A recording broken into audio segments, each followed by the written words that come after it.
Самая красивая любовь – это не вспышка, а свет.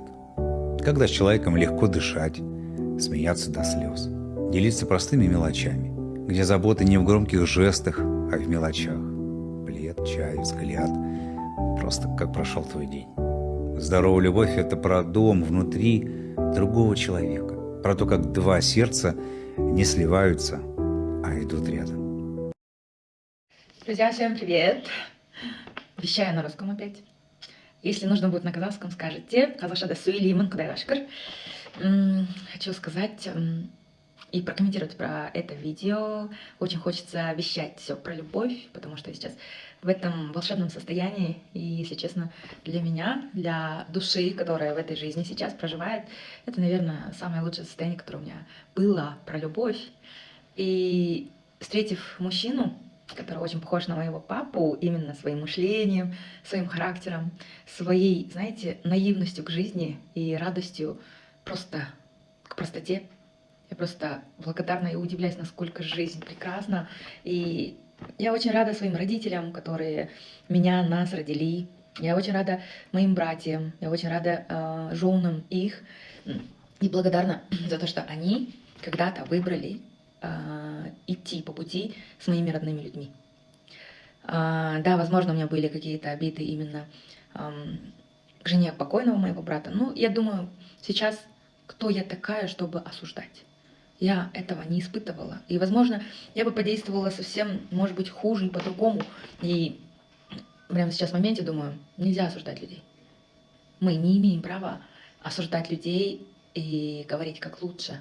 Потому что это наше собственное мнение, это наше субъективное мнение.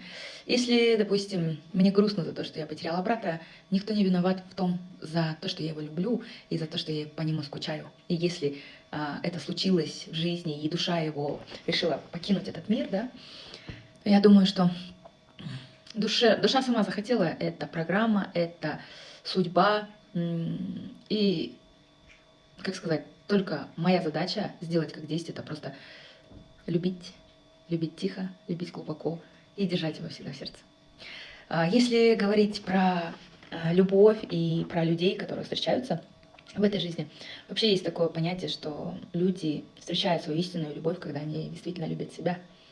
И смотря на моего мужчину, я очень благодарна ему за то, что он не перестал себя любить. Он говорит, что да, в какой-то момент я перегнул палку и забыл себя любить. Я думаю, что он любил себя, но просто он немножко сократил расходы или там какое-то внимание к себе. А почему?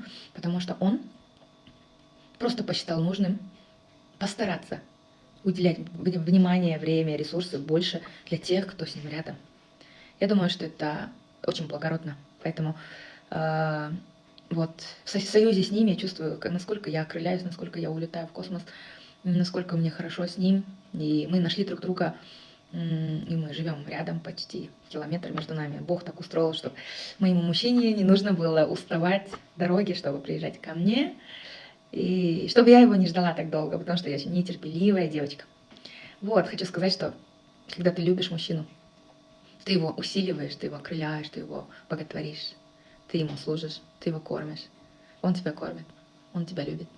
И это классно. И он будет успешным, он всегда был успешным.